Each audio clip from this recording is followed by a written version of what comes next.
and a seller in one of our groups recommended your company.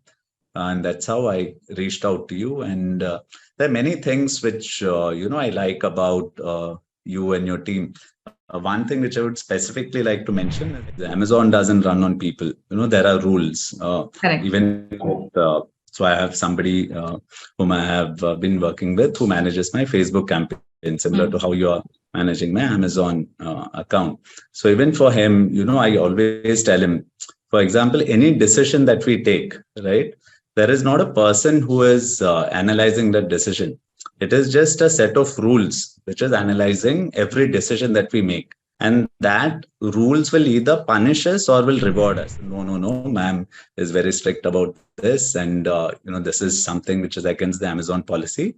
And Nivita ma'am and her team members are not going to approve this. So I was only having that conversation just to check how you work. And I was very, very happy to see that, kind of response where you're dedicated towards doing all the right things. And, you're dedicated towards the long-term vision. And then I came to know that, I am in safe hands.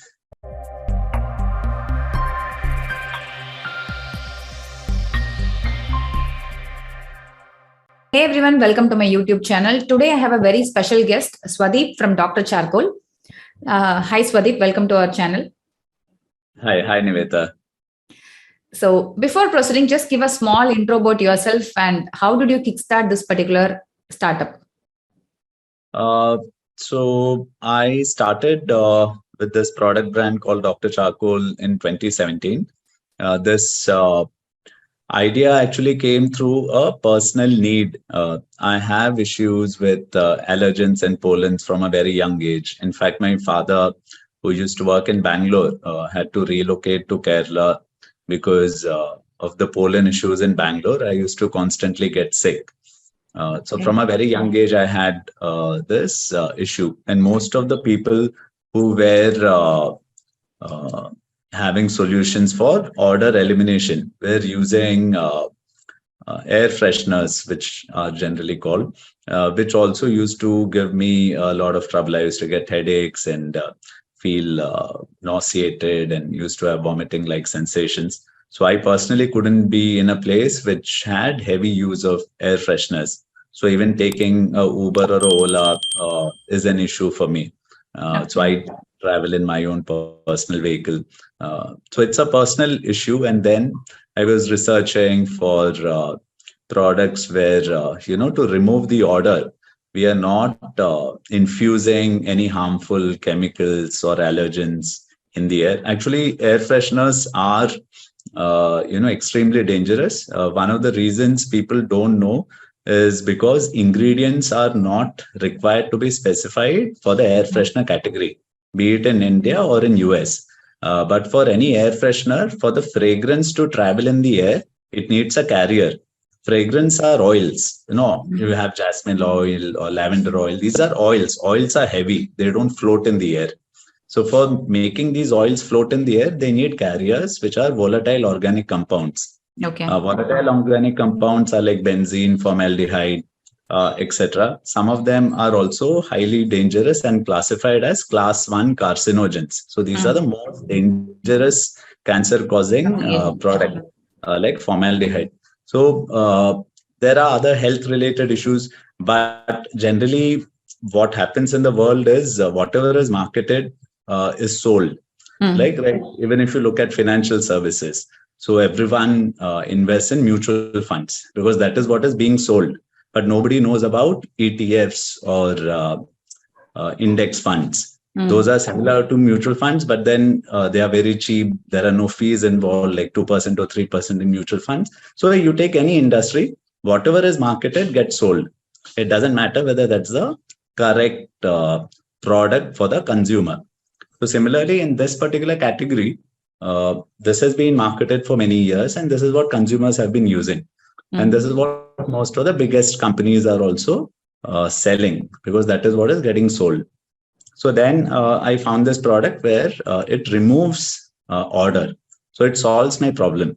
And also I found when I started, so the idea came about in 2015-16. Nobody was manufacturing this in India. But there are people who are manufacturing this in China. And this was also selling reasonably well in the US. So I contacted some vendors in China and I got some samples. I tested those samples in labs in India. And those products were very good. They were working quite well. But I found out that India also manufactures the key ingredient. There's only one ingredient, which is activated charcoal. So China uses bamboo-based activated charcoal and India uses coconut shell-based activated charcoal. That is what is manufactured primarily in India. So I did lab tests for both and I found that coconut shell activated charcoal performs better than bamboo activated charcoal. And then I had to create an ecosystem to procure raw materials at a reasonable quantity because most of these manufacturers used to export and they used to export in containers. So for them to, deal with me and discuss maybe in kgs or even in tons was a very big challenge. So to start off was a big difficulty to get the system of vendors in place, be it for the fabrics or for the filter material or for the activated charcoal. So that took a long time. It took almost a year because I decided that I wanted to manufacture in India. Now looking back, given the things how they stand today, that was an excellent decision because all the ingredients and the materials that are used in my factory are sourced entirely from India. Great. So now as a D2C brand owner, like obviously there will be some questions for us. Like you sent me a statement when compared to bamboo activated charcoal, coconut was far better. So coming to the testing part, how you were able to execute that? Because I believe that should be the hard part in your kickstart the career. There are many NABL accredited labs in India. So there were two of them that I contacted. So they are, so the testing part was not that difficult. The lab infrastructure in India for testing all kinds of products and services is fairly established. So for anyone who wishes to test any consumer product, I don't see that to be a challenge in India, at least in my product category. That was not a challenge. That's great. And how are you going to or how are you actually doing this? How are you convincing customers that this is not a carcinogenic product? Because I still remember reading an article 2 years before, like if in case you're using room sprays, there are high chances that there are carcinogenic agents there. Now, in what way are you educating and will you educate the people to make sure and make them clearly understand that this is not having any carcinogenic substance? So how do you stand there? So it is, so if you try to create, so one of the learnings so I've been working for a very long time. One of the learnings that I've had is that to create any category, it's extremely expensive. And it is not suitable for a bootstrapped founder to create any category. Category creation needs heavy capital and should only be undertaken if you have investors on board. But as a principle, any of the businesses that I've done till now, I have not taken external capital. I like bootstrap businesses that are profitable from day one.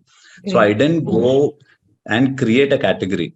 So also as a category leader as of today, it could be a shortcoming, but for some personal reasons, at this stage, I don't feel comfortable because suppose I decide, to create this category and educate everyone that, air fresheners have all these harmful effects, but you should use, say, Dr. Charcoal instead. First thing that any investor would do is, it's a healthy, profitable business. They will drive it down to a loss-making business because they're creating a category. They need to spend money on marketing, building awareness, and then trying to capture market share from air fresheners. So that is what a category leader should ideally do. But personally, I'm extremely risk averse and I'm not comfortable with the idea of driving my business, which is giving healthy returns to something which will be loss-making in the hope that 10 years down the line, it will be like a 500 crore brand. So that is not my ambition. I'm not looking at a 500 or 1,000 crore brand to be created in 5 years. That is what a category creation require. Great. So basically, I know about you, your requirements. I believe I worked with one client at 2018 or 19 and early 19, and they shared me your particular product as an example. They were trying to create the product. So from the beginning, I have been watching you even before you were a client. So there was a clear logics like if it's you, I know you're doing it properly. I know like even you're too specific on our Amazon PPC ads also, like this should target only these people. Like this, you have a very clear cut idea.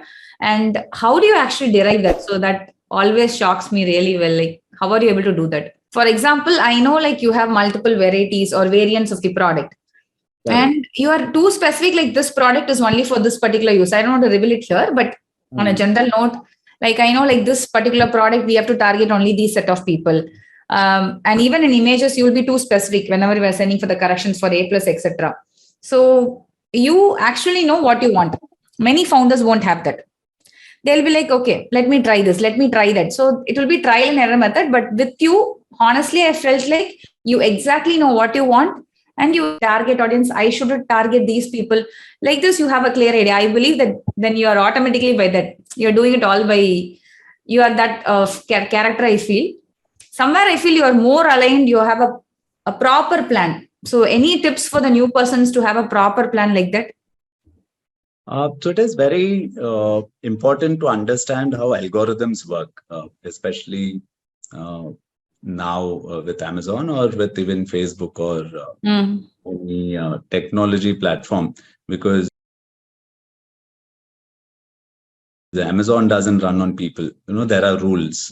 Even with, so I have somebody whom I have been working with who manages my Facebook campaign, similar to how you are managing my Amazon account. So even for him, you know, I always tell him, for example, any decision that we take, right? There is not a person who is analyzing that decision. It is just a set of rules which is analyzing every decision that we make. And that rules will either punish us or will reward us.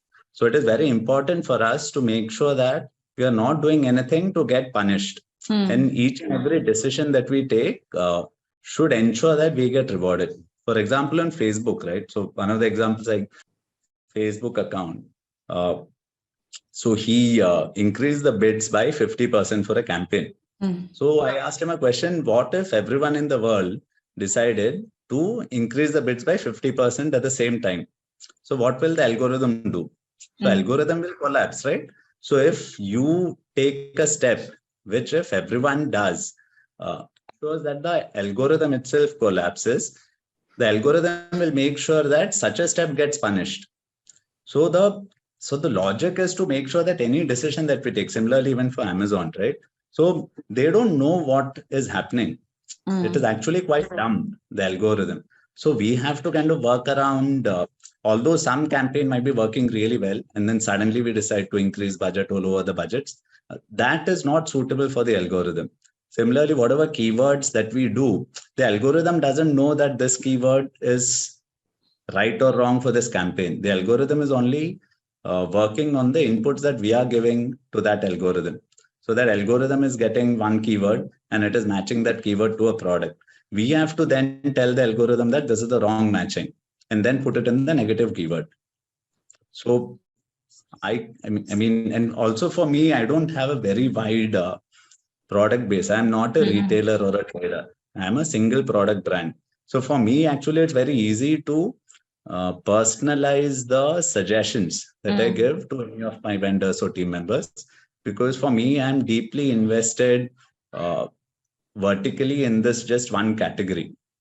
Unlike most of the sellers, so I am not a typical Amazon seller, right? Most of the Amazon sellers that even you will be working with will have hundreds of SKUs. Some people might have thousands of SKUs. They have like team members who are just creating listings on a daily basis. So in my case, it is a little bit different where I am focusing only on creating and scaling this one particular product brand. I have not done any, what do you say, diversification or addition of new categories under this brand. So maybe that helps. Yes, it's so true because I have been working with D2C brands also who does not focus on Amazon. But whenever I speak with you, like whenever I see the messages that you've shared to my team and the call recordings, it clearly says like, you know what you want actually. That's very important for a founder to understand. So that's where I feel you are standing outside and the growth was really good in the past few years. So coming to our service, so we work for Amazon PPC. Like, how much growth have you seen in the past few months? Can you briefly share those details? Yeah. So I was, in fact, kind of stuck in a negative territory, and this happened for the first time since I started Dr. Charcoal. So, in the first time in 5-6 years, uh, the sales actually started going down, and that was a little bit, of a concern. And I was also unfortunately involved in some other activities, and I was not able to devote enough time to get the turnaround happening. So I needed some help to help me with the turnaround and hiring. So I'm not a entrepreneur per se. I'd like to call myself a solopreneur. I do everything on my own. I don't have a team. I don't have a marketing or a sales or an accounting team as such. So it's like a one-man show, and most of the things are outsourced. So I wanted to, have someone who will be fully looking at full-time my Amazon account, someone who can take my inputs and implement them, because I don't have the time and the bandwidth to do that. And a seller in one of our groups recommended your company. And that's how I reached out to you. And there are many things which, I like about you and your team. One thing which I would specifically like to mention is the integrity. And also that is why I've been, continuing with the team for a long time. So all of us know one of the key factors in the Amazon algorithm is reviews and ratings. So there are many vendors and service providers who kind of manipulate this part of the Amazon algorithm. So very early in the phase, one of your team members, even she was struggling with the lack of sales growth. So it was like 2-3 months, and the turnaround had not happened. We somehow managed to stop the slide, but the sales growth was not picking up. And she had also mentioned, so we were just discussing, what can we do and what we shouldn't do. And this thing about reviews rating came up, and that time she said, I won't mention the name of who the people are. But then she mentioned, no, ma'am is very strict about this. And, this is something which is against the Amazon policy. And Nivita ma'am and her team members are not going to approve this. So I was only having that conversation just to check how you work. And I was very, very happy to see that, kind of response where you're dedicated towards doing all the right things, and you're dedicated towards the long-term vision. And then I came to know that I'm in safe hands, and nothing is going to happen in terms of policy violations or any of those things which hamper the long-term kind of vision of any brand. So really good job you guys do with having an integral team which doesn't compromise on the slightest bit. Great. So really happy to hear that. That was a small thing that happened very long back, but I didn't know like it created so much impact. So happy to know that. And coming to the numbers, like I would just want to understand, like which was your highest month of sales? So eventually in March, so we started in December. So I think after 4 months is when, so I was patient for 4 months because I knew that I was with the right team. So I was not worried about the short-term results. For me, it was always about a long-term association. So it took 4 months, but eventually at the end of the 4th month, for the first time, I saw positive growth. So this was the first time when I compared year-on-year numbers. And this was after many, many months. It was more than 12 months that I saw a green tick, that my month-on-month figures was on the positive territory. And also that time we had to take a tough decision. One of the things which we discussed apparent in that month in March was that a lot of the revenues were generated due to incorrect association by Amazon sponsored ads. So I had a discussion with your team member and we decided, let us compromise on the sales, no problem, but let's do the right thing. And so we made all the negative keywords in all the campaigns. The sales took a hit. So after March, April, again, we went in red. But I knew that, when the turnaround happens, it will be good, solid turnaround, which will, last for a long time. And eventually last month, July, right? Correct. Yeah, July. Yeah. So July was the best month among like the last 24 months. So the turnaround finally happened, and it happened in a very big way. And I know that it's on a strong foundation. It's foundation of integrity without any cheating, the algorithm, and doing all the right things in the campaigns, both positive as well as negative keywords. And so it feels good that results take time. But it feels good when you get results doing all the right things. Great. So I definitely believe in the upcoming months we'll crack into sales, especially for the Great Indian Festival. That's what I'm actually looking for most of my clients. We have to bring good numbers at that time. So that's our, I generally speak this in the team meeting. So we focus next only on that. So I believe we will be able to cross all the sales very soon. Hopefully, keeping fingers crossed. Great. And any special plans that you have in the upcoming years for Dr. Charcoal? Anything too specific? If you're okay to share. There is no specific plan as such. My immediate target was to reverse, the declining trend on Amazon. So my website was stable and growing. But for some reason, Amazon started declining. So my only objective when I kind of was looking out for help was to get it back on the growth plan. I've not thought beyond that. So It's been only a few months that turnaround has happened. I would want to see the turnaround and the ramp up at least for the next 6 to 9 months before I think about anything else. So at least nothing till December. I just want to kind of keep the pedal on the accelerator and go up till December. Super. So thanks a lot for accepting my invite and coming to this particular interview. So as I said, you're one of the client where I clearly know like what are you actually doing, how are you planning, etc. So it really means a lot for us to work with such clients. We rarely get few clients like this. So by that way, Newgen, and I'm also happy on that. Thank you again. And I'm also happy to have you guys on board. I really wish that we continue the association for a long time.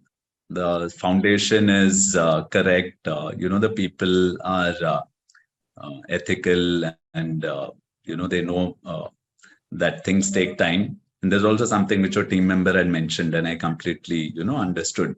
There's no shortcut to success. You need patience and hard work, and success will come. Great. Thanks a lot. Yeah, thank you. And if you're an Amazon seller and if you want us to work on your Amazon scaling, then do check out the link along with this video where you can book a call with our team and we would check out whether we can help you to scale your D2C brand. Thanks for watching.